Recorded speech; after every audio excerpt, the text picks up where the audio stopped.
జగన్మోహన్ రెడ్డి గారు సత్యనపల్లి నియోజకవర్గం రెంటపాళ్ల గ్రామాన్ని సందర్శించి అక్కడ కొర్లకుంట నాగమల్లేశ్వరరావు గారి కుటుంబాన్ని పరామర్శించి రావడం జరిగింది. దీని మీద రాష్ట్ర ప్రభుత్వం, పోలీసు యంత్రాంగం ఏ విధంగా అయినా ఈ టూర్ను భగ్నం చేయాలని అనేక రకమైనటువంటి ఆంక్షలు విధించారు. అఫీషియల్గా కొన్ని ఆంక్షలు విధించారు, అన్అఫీషియల్గా కూడా అనేక ఆంక్షలు విధించి జగన్మోహన్ రెడ్డి గారి వెంట ఎవరు వెళ్ళడానికి వీలు లేకోకుండా ప్రయత్నం చేశారు. ఈ ప్రయత్నంలో Z+ సెక్యూరిటీలో ఉన్నటువంటి జగన్మోహన్ రెడ్డి గారి మీద వారికి సంబంధించి ఏ విధమైన సెక్యూరిటీ కూడా లేకోకుండా గాలికి వదిలేశారు. మీరు చూసే ఉంటారు, రో పార్టీ అసలు లేదు. వాహనం చుట్టూరా ఉండవలసినటువంటి రో పార్టీ అత్యంత ప్రజాదరణ కలిగిన మాజీ ముఖ్యమంత్రి కుమారుడు Z+ సెక్యూరిటీలో ఉన్నటువంటి వ్యక్తి ఒక పర్యటనకు వెళుతుంటే మీరు ఆంక్షలు విధించారు, అది వేరే అంశం. కనీసం జగన్మోహన్ రెడ్డి గారు చుట్టూ ఉండవలసినటువంటి రో పార్టీ కానీ జగన్మోహన్ రెడ్డి గారికి ఇచ్చినటువంటి ఆయన అమ్మట ఉన్న సెక్యూరిటీ తప్ప ఒక్క కానిస్టేబుల్ కూడా ఆ చుట్టుపక్కల సెక్యూరిటీ లేకపోవటం అనేది it is the lapse of the government. పూర్తిగా గాలికి వదిలేసింది జగన్మోహన్ రెడ్డి గారి పర్యటన అని ఇక్కడ చెప్పక తప్పదు. కానీ జగన్మోహన్ రెడ్డి గారి సభకు కాదు, పర్యటనకి ఎవరైనా వస్తుంటే వాళ్ళని మాత్రం నిరోధించాలని, వారిని మాత్రం కట్టడి చేయాలనేటువంటి దానిలోని నిమగ్నమై ఉన్నారు తప్ప జగన్మోహన్ రెడ్డి గారి చెంతకు వస్తున్నటువంటి జనాన్ని కంట్రోల్ చేసేటటువంటి పరిస్థితుల్లో వారు లేకపోవడం వారి బాధ్యత రాహిత్యమని ఈ సందర్భంగా నేను చెప్పదలుచుకున్నాను. అయితే దురదృష్టం, జగన్మోహన్ రెడ్డి గారి పర్యటన సందర్భంగా ఇద్దరు మరణించడం జరిగింది. ఒకరు చీలి సింగయ్య, వెంగళాయపాళెనికి చెందినటువంటి వ్యక్తి. అలాగే మరొకరు సత్యనపల్లిలో సృహ తప్పి గుండెపోటుతో మరణించడం జరిగింది. ఈ చీలి సింగయ్య మాత్రం యాక్సిడెంట్ జరిగి మరణించాడనేది ఆ రోజునే సూపరింటెండెంట్ ఆఫ్ పోలీస్ చాలా క్లియర్గా ఒక స్టేట్మెంట్ ఇచ్చారు. అదేంటంటే, దీనిలో సింగయ్య మరణానికి ప్రధానమైనటువంటి కారణం ఏంటంటే, జగన్మోహన్ రెడ్డి గారు ప్రయాణిస్తున్నటువంటి వెహికల్ తగలేదు, కాన్వాయ్లో ఉన్నటువంటి వెహికల్స్ కూడా తగలేదు. కాన్వాయ్ మీన్స్ జగన్మోహన్ రెడ్డి గారికి ఎలవ్ చేసినటువంటి 2 వెహికల్స్, 3 వెహికల్స్. కాన్వాయ్ని అనుసరిస్తున్నటువంటి ముందు వెహికల్ నెంబర్ కూడా చెప్పారు ఆయన, తగిలి పడిపోయాడు అనే విషయాన్ని ఆయన చెప్పడం జరిగింది. ఆ తర్వాత ఆయన మరణించిన తర్వాత ఆయన పోస్ట్ మార్టం కూడా చేసే సమయంలో కూడా నేను అక్కడికి వెళ్ళాను. పోలీసు యంత్రాంగం అంతా కూడా ఏదో ఒక విధంగా దీన్ని వివాదం చేయాలి అనేటువంటి ఉద్దేశంతో వాళ్ళు ప్రయత్నం చేశారు. ఏంటంటే, కిరణ్ కుమార్ వెళ్ళి వాళ్ళని పట్టుకొచ్చాడని, ఒక 30-40 మందిని తీసుకొచ్చే ప్రయత్నం చేశాడని రాంచి దాని మీద సింగయ్య మృతుడి యొక్క భార్యను సంతకం పెట్టమని కూడా పోలీసులు ఒత్తిడి చేశారు. అప్పుడు కిరణ్ కుమార్, అక్కడ మా ఇన్ఛార్జ్ కిరణ్ కుమార్, అదేవిధంగా కోటేశ్వరరావు ZPTC వాళ్ళు అడ్డం తిరిగి వీళ్ళు చెప్పింది మీరు రాసుకోండి అని చెప్తే అప్పుడు గత్యంతరం లేని పరిస్థితుల్లో వీళ్ళు చెప్పింది రాసుకున్నారు తప్ప లేకపోతే ప్లాన్డ్గా రాసుకొచ్చారు. ఎందుకని రాసుకొచ్చారంటే పైనుంచి మాకు ఆదేశాలు ఉన్నాయని చెప్పారు. ఆ తర్వాత నేను వెళ్ళి కూడా వాళ్ళకి చెప్పాను, మీరు ఏమి చెప్పాలనుకుంటున్నారో అది వాళ్ళు రాసిన దాన్ని చదువుకొని మీరు సంతకం పెట్టమన్న తర్వాత ఆ చీలి సింగయ్య గారి భార్య, వారి బంధువులు కూడా చదువుకొని వారు చెప్పిందే రాసి ఇచ్చారు. లేకపోతే దానిలోని ఎవరో ఒకరిని పెట్టాలనేటువంటి కుట్ర అప్పుడే ప్రారంభమైందని ఈ సందర్భంగా నేను చెప్పదలుచు. ఆ తర్వాత నాకు చాలా చిత్రం ఏంటంటే, దీన్ని పెద్ద రాజకీయం చేయాలనే ప్రయత్నం చేస్తున్నారు. ఇవాళ అసలు ఇన్వెస్టిగేషన్ అథారిటీ అనేది పోలీస్ డిపార్ట్మెంట్ లాగా లేదు. ఆంధ్రజ్యోతి, ఈనాడు వాళ్ళే ఇన్వెస్టిగేషన్ అథారిటీ, వాళ్ళే కేసు ఇన్వెస్టిగేషన్ చేస్తున్నారు. సింగయ్యను బలి తీసుకున్న జగన్ వాహనం. నాకు అర్థం కాలేదు. ఇది అన్ యాక్సిడెంట్. ఆయన చనిపోయిన మాట వాస్తవం. పోస్ట్ మార్టం చేశారు. యాక్సిడెంట్ జరిగింది. ఏ బండి కింద పడ్డాడో అంటే ఎస్పీ గారు చెప్పాడు పలానా బండి కింద పడ్డాడు అని, పలానా బండి కొట్టింది అని చెప్పారు. మరి బలి ఏంటి? ఇంటెన్షనల్గా చేసేది బలి. ప్రమాదం బలి ఎట్ట అవుతుంది? ఇంతకుముందు జరగలేదా ప్రమాదాలు? చంద్రబాబు నాయుడు గారు కాన్వాయ్లో జరగలేదా ప్రమాదాలు? చంద్రబాబు నాయుడు మీటింగ్లు పెడితే జరగలేదా ప్రమాదాలు? ఈనాడు ఆ వార్త. ఇది కూడా అంతే. జగన్ వాహనానికి సింగయ్య బలి. బలి అంట. ఏంటి మాట నాకు అర్థం కాల. ఎందుకంత అంటే జగన్మోహన్ రెడ్డి గారి వ్యక్తిత్వాన్ని హననం చేయాలి అనేటువంటి ప్రయత్నం. నేను ఒకే ఒక విషయాన్ని చాలా స్పష్టంగా చెప్పదలుచుకున్నా. నిజంగా జగన్మోహన్ రెడ్డి గారికి ఆయన కాన్వాయ్లోనే కాదు, పక్కన ఎక్కడైనా ప్రమాదం జరిగి పడి ఉన్నా కూడా జగన్మోహన్ రెడ్డి గారు కాన్వాయ్ ఆపుకొని వారిని హాస్పిటల్కు చేరేంత వరకు కూడా ఆయన ఊరుకోడు. ఆయన స్వభావం అలాంటిది.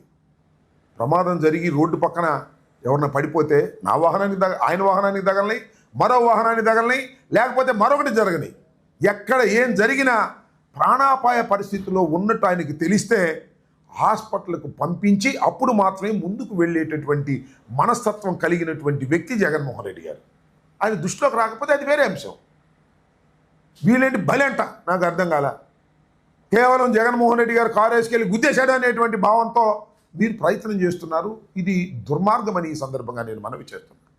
ఇవాళ రకరకాల కథనాలు ఏదో తీసుకొస్తున్నారు, నాకు అర్థం కానటువంటి కథనాలు. ముందు చెప్పినటువంటి స్టేట్మెంట్ ఏంటి, ఇవాళ మాట్లాడుతున్నటువంటి మాటలు ఏంటి, ఈ ఆంధ్రజ్యోతి ఈనాడు ఇన్వెస్టిగేషన్ ఏంటి, నాకు అర్థం కానటువంటి వ్యవహారం. ఏదో ఒక విధంగా జగన్మోహన్ రెడ్డి గారి పర్యటన అత్యంత విజయవంతమైంది. అనేకమైన ఇబ్బందులు పెట్టినప్పటికీ కూడా విజయవంతమైంది. దీన్ని భరించలేక ఎన్ని కేసులు పెడుతున్నారు మా మీద? రాత్రి ఒక కేసు పెట్టారు, వచ్చి నోటీస్ ఇచ్చేళ్ళారు నాకు రాత్రి 10ంటికి. అనేక మంది మీద, పల్నాడులో ఉన్నటువంటి వైఎస్ఆర్ కాంగ్రెస్ పార్టీ నాయకుల మీద, సుధీర్ భార్గవ్ రెడ్డి మీద కేసు పెట్టారు, గోపిరెడ్డి గారి మీద కేసు పెట్టారు. ఏదో ఒక విధంగా ఈ పర్యటనలో జరిగినటువంటి విషయాల మీద భూతత్వంలో పెట్టి చూపించి జగన్మోహన్ రెడ్డి గారిని బయటికి రాకుండా కట్టడి చేయాలి అనేటువంటి ప్రయత్నాలు పోలీసు యంత్రాంగం సహాయంతో చేయటం చాలా దురదృష్టకరమని ఈ సందర్భంగా నేను మనవి చేస్తున్నాను. జగన్మోహన్ రెడ్డి గారి పర్యటన విజయవంతమైన తర్వాత దాన్ని చూసి జలసిగా ఫీల్ అయ్యి అనేక రకాలైన దుష్ప్రచారాలు చేసేటటువంటి కార్యక్రమం, జగన్మోహన్ రెడ్డి గారిని వ్యక్తిత్వాన్ని హననం చేసేటటువంటి కార్యక్రమం దుర్మార్గంగా చేస్తున్నారు. దీన్ని ప్రజలు గమనించాలని మనం చేస్తున్నాం. ఏం చేసినా సరే వెళ్తే ఆయనంట బెట్టింగ్లు గట్టి చచ్చిపోయాడని ఆయన మీద పెడతారు. నాకు తెలుసు బాగా, రెంటపాళ్ళ గ్రామంలో బెట్టింగులు కాదు అది. ఈ రకంగా దుష్ప్రచారం, జగన్మోహన్ రెడ్డి గారి జగన్మోహన్ రెడ్డి గారి పర్యటన బ్రహ్మాండంగా ఊహకందని విధంగా జరిగితే దాన్ని భరించలేక ఈ విధమైన నీచమైన తప్పుడు ప్రచారాలు చేయటం చాలా దురదృష్టకరమని ఈ సందర్భంగా నేను మనవి చేస్తున్నాను. It is N accident. Accident జరిగింది, దురదృష్టకరం. అతను ఎవరో కాదు, మా కార్యకర్త. జగన్మోహన్ రెడ్డి గారు అంటే తీవ్రమైన అభిమానం కలిగినటువంటి వ్యక్తి. అందుకనే ఆయనకి 10 లక్షల రూపాయల ఆర్థిక సహాయం ఇమీడియట్గా జగన్మోహన్ రెడ్డి గారు చేశారు. మేమందరం వెళ్ళి ఆ కుటుంబాన్ని పరామర్శించాం. పోలీసులు వారిని ఏదేదో చెప్పమంటే వారు చెప్పం, మేము జరిగిందే చెప్తామని వాళ్ళు స్పష్టంగా చెప్పారు. దురదృష్టవశాత్తు చీలి సింగయ్య మరణం మాకు కూడా తీవ్రమైన నష్టాన్ని కలిగించినటువంటి, బాధ కలిగించినటువంటి అంశం అని కూడా ఈ సందర్భంగా నేను మనవి చేస్తాను. ఇలాంటి వాటిని అడ్డం పెట్టుకొని జగన్మోహన్ రెడ్డి గారి వ్యక్తిత్వాన్ని హననం చేయడానికి ప్రయత్నం చేస్తే మాత్రం అది దుర్మార్గమని ఈ సందర్భంగా నేను మనవి చేస్తున్నాను. ఇప్పటికైనా తెలుగుదేశం పార్టీ, అదేవిధంగా ఈ ఈనాడు, ఆంధ్రజ్యోతి సక్రమంగా ఆలోచించాలి. ప్రమాదం అంటే ఫ్యాక్ట్స్ రాయండి, తప్పలేదు. బలి అయిపోయారు, జగన్మోహన్ రెడ్డి గారి మీద బురద జల్లే కార్యక్రమాలు చేయటం చాలా దురదృష్టకరమని కూడా ఈ సందర్భంగా నేను చెప్పదలుచుకున్నాను. ఓకే,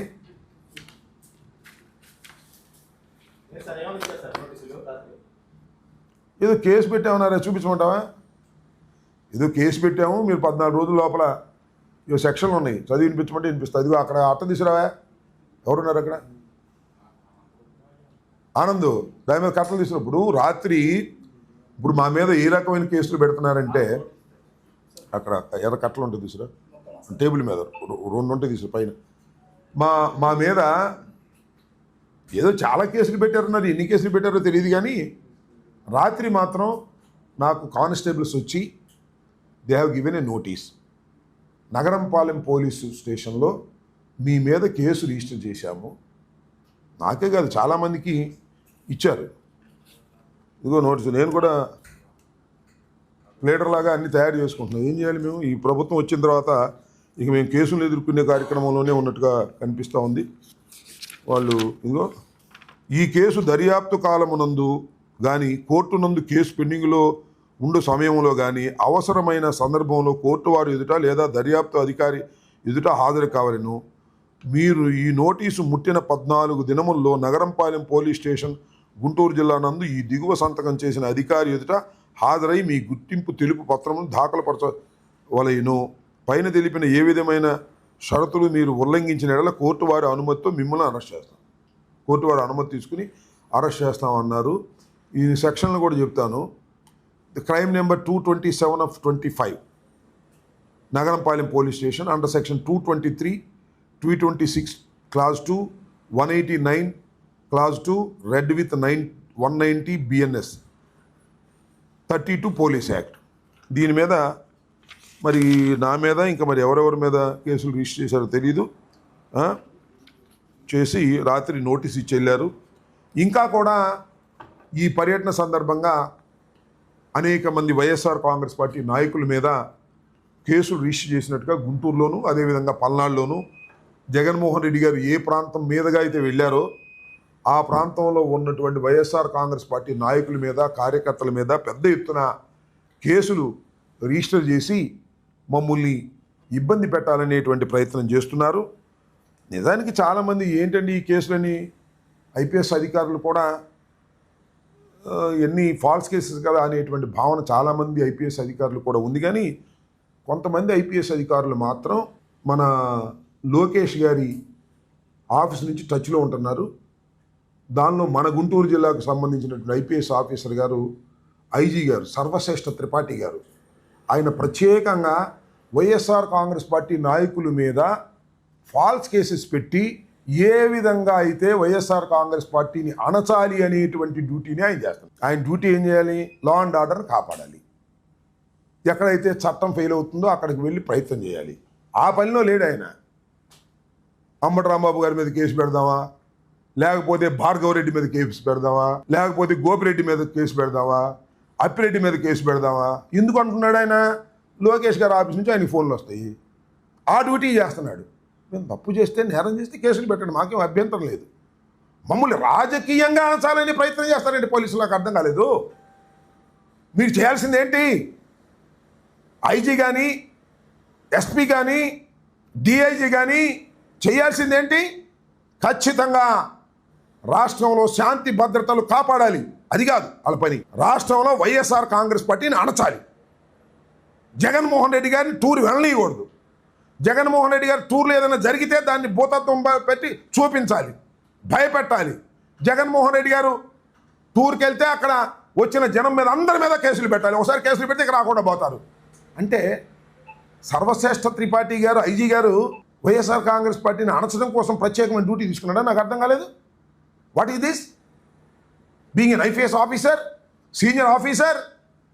ఇది నేను చెప్తున్న మాట కాదు, పోలీసులే చెప్తున్నారు మాకు ఆ మాట. ఏమని అనుకుంటున్నారేమో, సిఐలు, ఎస్ఐలు, డిఎస్పీలు చట్టబద్ధంగా పనిచేసే వాళ్ళు ఉంటారు, ధర్మంగా పనిచేసే వాళ్ళు ఉంటారు. వాళ్ళందరూ లూప్ లైన్లో పెట్టారు, వాళ్ళే చెప్తున్నారు. మా ఎస్పీలే మమ్మల్ని అంటలేదండి, వాళ్ళు చట్ట ప్రకారం మమ్మంటున్నారు.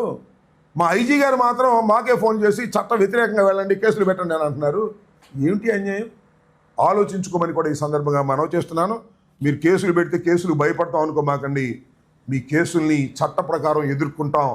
వెనుదిరిగే ప్రశ్న కూడా లేదు. రాత్రి వచ్చి నోటీస్ ఇచ్చెళ్ళారు, నోటీసులు ఇవ్వండి, లేకపోతే లోపల పెట్టండి. చేసేది ఏంటంటారా? మేము చేయగలిగింది ఏంది? రాజకీయాలు వదిలి పారిపోవాలా? మీ దెబ్బకి మీరు కేసులు పెడుతున్నారని భయపడి రాజకీయాలు వదిలి పారిపోవాలా?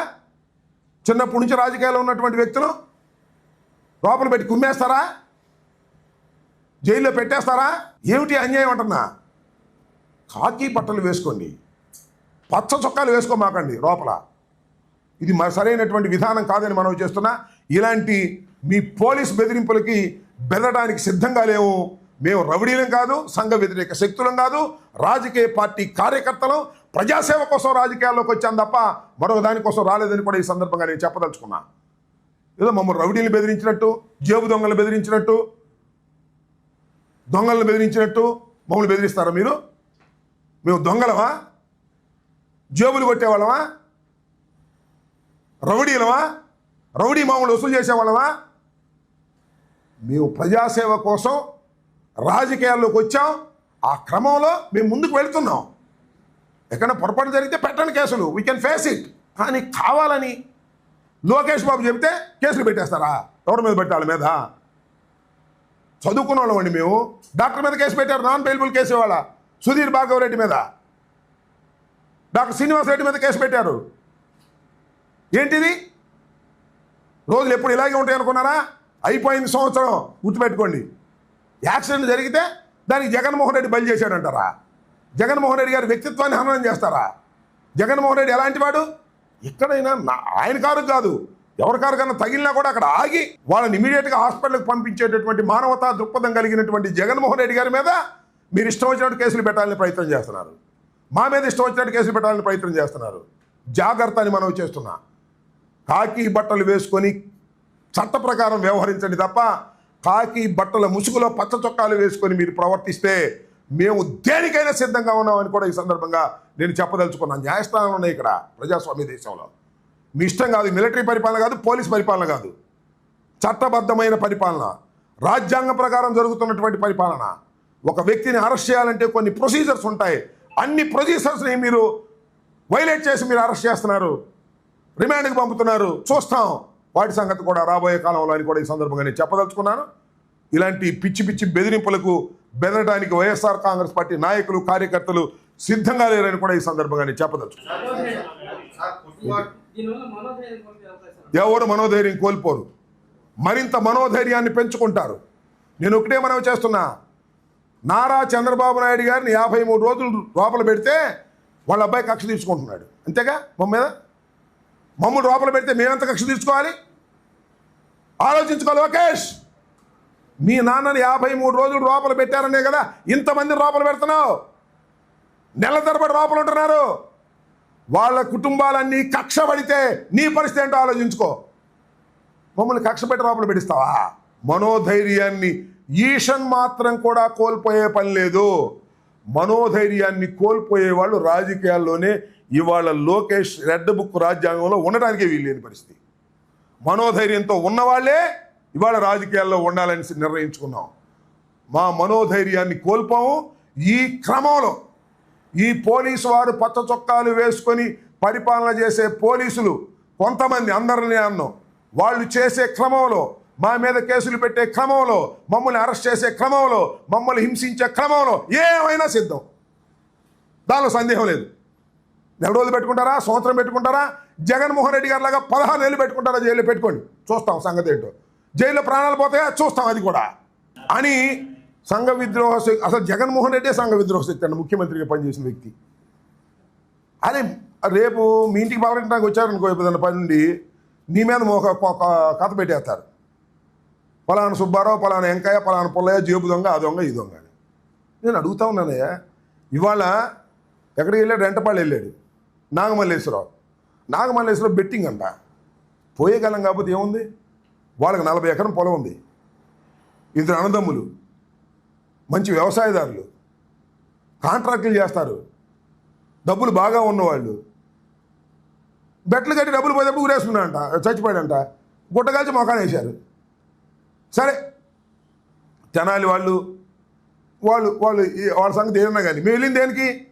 తెనాలిలో పోలీసులు రోడ్డు మీద అరికాళ్ళ మీద కొట్టినటువంటి ఒక అసాంఘికమైన చర్యకు పోలీసులు పాల్పడ్డారు.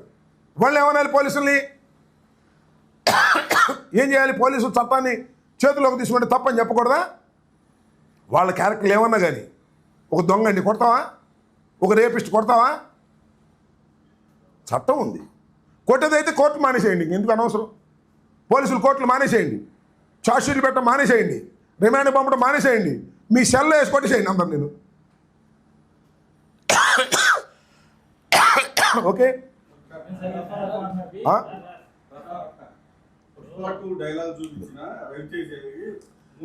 ఏందండి నాకు అర్థం కాలేదు. ఎస్ నేను చెప్తాను రఫా గురించి మీరు కూడా అడిగేది. మొన్న రేవంత్ రెడ్డి ముందే మాట్లాడాయా ఎవరు? అల్లు అర్జును ఒక సినిమా డైలాగ్ చెప్తానండి అని రేవంత్ రెడ్డి దగ్గర చెప్పాడు. రఫా రఫా రఫా అని చెప్పాడా లేదా? కేసు పెట్టమని అతను. నేను చెప్తాను,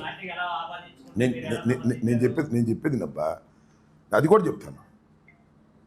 ఒక సినిమా డైలాగ్ని ఒకడెవడో అమాయకుడు కానీ ఇన్మేచుడు కానీ అటు పట్టుకున్నాడయ్యా, అదేమి రైట్ అని నేను అంటలా. అసలు నేను ఇక్కడ ఆలోచించాల్సింది ఏంటంటే, అదేదో ప్రీ ప్లాన్డ్గా పెట్టించామని నేను, జగన్ గారు, లేకపోతే ఆయన పేరేంటి సజ్జల భార్గవరెడ్డి, మేమే రాసి వాడిని పట్టుకోరా అని చెప్పామని చెప్పించారు. ఆయన చేత, ఆ కుర్రోడి చేత భార్గవరెడ్డి పేరు చెప్పించారు, సుధీర్ భార్గవరెడ్డి పేరు చెప్పించారు, కావాలని చెప్పించి ఆయన పెట్టారు. మేము చెబుతామండి ఆ పనులు, మేము చేస్తామండి ఆ పనులు. సరే నేను అడుగుతున్నా, ఒక అమాయకుడు, ఇంకో విషయం తెలుసా మీకు? మీ పేరు చెప్పను ఇప్పుడు, అందుకే పేరు చెప్తే తేడాలు వస్తున్నాయి. ఏమో తెలుసా? అతను తెలుగుదేశం అన్నారు. తెలుగుదేశం సభ్యత్వం ఉందంట.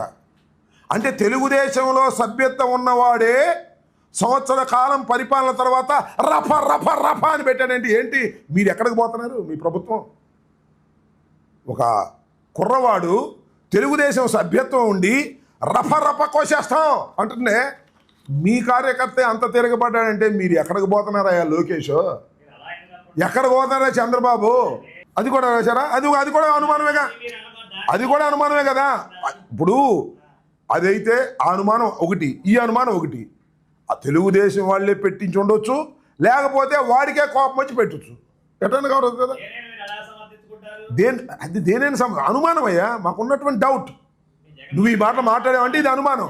No no no no no no no no no అది సినిమా డైలాగ్ పెడితే తప్పేంటి అన్నాడు. సినిమా డైలాగ్ పెడితే తప్పేంటి అన్నాడు. రకరకాలుగా పెడుతుంటారు మాస్లోకి వచ్చినప్పుడు. నేను చెప్పాక ఇందాక అల్లు అర్జును డైరెక్ట్గానే చెప్పాడు రఫా రఫా అని. నువ్వు చూడయ్యా, నువ్వు చూడు, బాలకృష్ణ ఫోటోలు పెట్టి, బాలకృష్ణ చంద్రబాబు ఫోటోలు వేసి ఇవన్నీ చూపించడానికి ఇప్పుడు టైం లేదే. సమాజంలో ఇలాంటివన్నీ జరుగుతున్న మాట వాస్తవం. వాటిని ఎవరు సమర్థించరు. నెంబర్ 1. ఇది జరిగినటువంటి పరిస్థితులను బట్టి అతను తీసుకెళ్ళి ఆ కేసు ఏం కేసు పెట్టారండి నాకు అర్థం కదా. రిమాండ్ పెడతారా? సరే, దీనిలో కాంట్రవర్షియల్ ఉంది. నువ్వు అన్నట్టు వాడు తెలుగుదేశం అని ఒకళ్ళు, కాదు వైసీపీలో చేయడం ఒకడు. This the controversial. We can't say, we can't know. మనకు తెలియదు. ఇంకా క్లారిటీ తీసుకోవడానికి వాడి పుట్టు పూర్వోత్తరాలు ఆపోటే వచ్చినాయ్యా. ఆ క్లారిటీ ఎక్కడి నుంచి వచ్చింది? పోలీసులు చెప్పండి క్లారిటీ. తెలుగుదేశంలో వాడి సభ్యత్వం ఉందని వచ్చి చూసావు నువ్వు. ఇవన్నీ ఔపటిస్టు. ఇవాళ ఏది నమ్మడానికి లేదయ్యా. ఎందుకంటే వాట్సాప్లో 190 ఇచ్చేస్తున్నాయి. ఏమి అమ్ముతాం మనం? దాన్ని ఫిక్స్ చేసుకుంటామా? నారాజ్ ఇది వదిలేమంటారు. చౌదరి లాంటి వ్యక్తి అంటే అయితే ఏంటి చెప్తుందిగా. ఆయన బుచ్చి చౌదరి కాదు, పిచ్చి చౌదరి. ఇవాళ నరకాలు అంటాడు, రేపు కొరకాలు అంటాడు. వయసు పెరిగిపోయింది కదా, బుర్ర పోయింది. అది జగన్మోహన్ రెడ్డి గారు ఎక్కడ నరకాలు అన్నాడంటే నాకు అర్థం కాదా. వాడి సందర్భంలో ఏమన్నాడు ఏంటని తెలుసుకున్నాడు, అంతే కదా. దానిలో తప్పేంటి, సినిమా డైలాగ్ కదా అన్నాడు. ఆయనకున్న ఆ స్పాంటేనియస్ దానికంటే జగన్మోహన్ రెడ్డి గారు మెడకాయ నరికేస్తాడా కొరికేస్తాడా ఈ పిచ్చి చౌదరి బుచ్చి చౌదరిని? పిచ్చెక్కినట్టుగా ఉంది అతనికి. ఆయన ఫ్రస్ట్రేషన్లో ఉన్నాడులే. ఆయన ఏదో ఫ్రస్ట్రేషన్లో ఉన్నాడు. మేము కేసు పెడితే తీసుకొచ్చేవాడు ఇవిడే తీసుకునేది. ఆ సర్వశ్రేష్ఠ త్రిపాఠి తీసుకుంటాడా? ఒకవేళ తీసుకుంటే వాడిని ట్రాన్స్ఫర్ చేస్తారు.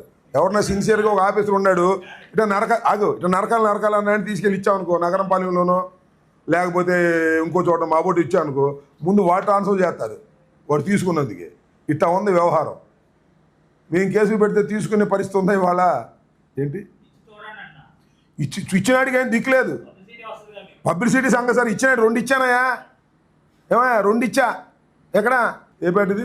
భట్టాపురం పోలీస్ స్టేషన్లో కిరాక్ ఆర్పి మీదను సదరు కిరాక్ ఆర్పి గారి మీద శ్రీ కిరాక్ ఆర్పి గారి మీద శ్రీ ఆయన పేరేంటి, సీమరాజా మీద 2 కంప్లైంట్స్ ఇచ్చా. బుష్ నా మీద కేసులు పెడుతున్నారు.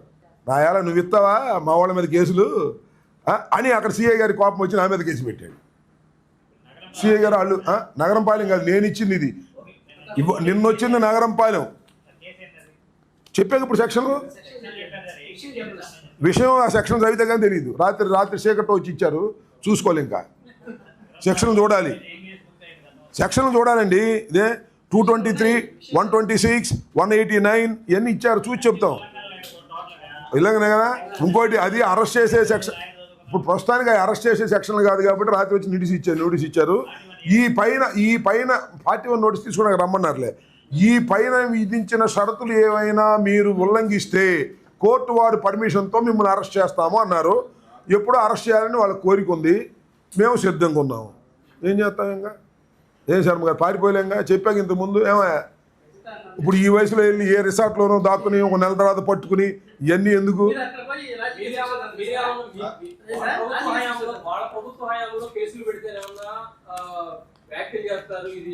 ఏమయ్యా అయ్యా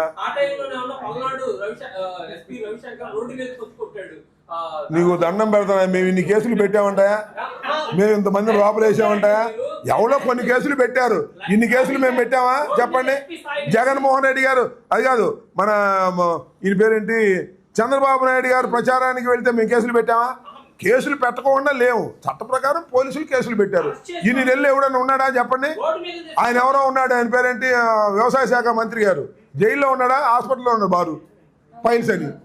ఎన్ని ఇవాళ ఒక ప్లాన్డ్గా కుట్రగా నన్ను అరెస్ట్ చేయరు. అప్పుడే నేను 4-5 నెలలు దాకా బయటికి రాకుండా ఉండే కేసులు అన్ని పేర్చిన తర్వాత అరెస్ట్ చేస్తారు. నాకు తెలుసు ఆ విషయం.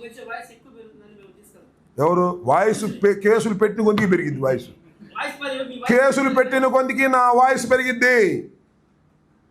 అర్థమైందా? నా బాధ, నా ఆవేదన పోలీసు వ్యవస్థ మీద కాదు, పోలీసుల మీద కాదు, పోలీసుల్ని ప్రయోగిస్తున్న ప్రభుత్వ విధానం మీద. ఆ క్రమంలో పోలీసు వారి మీద కూడా మేము కేసులు పెడతాం క్రమం వచ్చినప్పుడు. Police are the toys in the hands of Lokesh. అలా టాయ్స్గా పనిచేసే వాళ్ళు మాత్రమే ఉంటున్నారు, కడమ వాళ్ళని షిఫ్ట్ చేసేస్తారు. కొంతమంది సిన్సియర్ ఐపీఎస్ ఆఫీసర్లు ఉన్నారు పాపం, వాళ్ళ మాట సిఐ వినటానికి వీల్లేదు. వింటే మన సర్వశ్రేష్ఠ త్రిపాఠి గారు ఒప్పుకోడు. ఆయన దగ్గర నుంచి ఫోన్ వస్తుంది, డిఎస్పీ గారి దగ్గర నుంచి. డిఎస్పీ ఎవరు చెప్పారు? కన్నా గారి మీద కట్టామేమో. ఇంకా నేను ఆత్మహత్య చేసుకోవాలి 1 కోటి రూపాయల కోసం, నన్ను బలరించడానికి రమ్మని. కన్నా చెప్పాడా? ఎప్పుడు? కన్నాకి వయసు రీత్యా బుచ్చి సోదరి లాగా బుర్రపోయినట్టుంది. మనం ఏం చేస్తాం? అట్లా కాదండి, నీ ఓడి గుర్తుపెట్టుకో అబ్బాయి, పెట్టుకోమని కేసు పెట్టుకోమని బెట్టింగ్ పెట్టానని కన్నా లక్ష్మణాన్ని రిపోర్ట్ ఇవ్వమను. కాదండి, కన్నా లక్ష్మణాన్ని ఆయనకి తెలిసిన ఫ్యాక్ట్స్ మీద ఒక రిపోర్ట్ రాసి మన సర్వశ్రేష్ఠ త్రిపాఠి గారికి ఇవ్వమని నేను కేసు కట్టాను నా మీద. అంతేగా. కన్నాకు కూడా వయసు పెరిగిన తర్వాత బుర్రపోయినట్టుంది బుచ్చి సోదరిలాగా. నేను బెట్లు కట్టడం ఏంటి, కోటి పోవటం ఏంటి, ఇంకా ఉరేసుకోకుండా ఉండటం ఏంటి, లేకపోతే మందు దాకుండా ఉండటం ఏంటి, నన్ను పలచడం ఎన్ని కథలు చెప్తారు ఏదన్నా. ఏందో పిచ్చి మాటలు, పిచ్చి కథలు. ఇదిగో కన్నా లక్ష్మీనారాయణ గారి గురించి, వాళ్ళ అబ్బాయిల గురించి మాట్లాడదలుచుకుంటే చాలా ఉంది. సందర్భం వచ్చినప్పుడు మాట్లాడతా. ఇంకోసారి కనుక్కో నేను బెట్ ఎక్కడ కట్టానో, లేకపోతే కంప్లైంట్ ఏంటో తీసుకెళ్ళి ఇవ్వమను.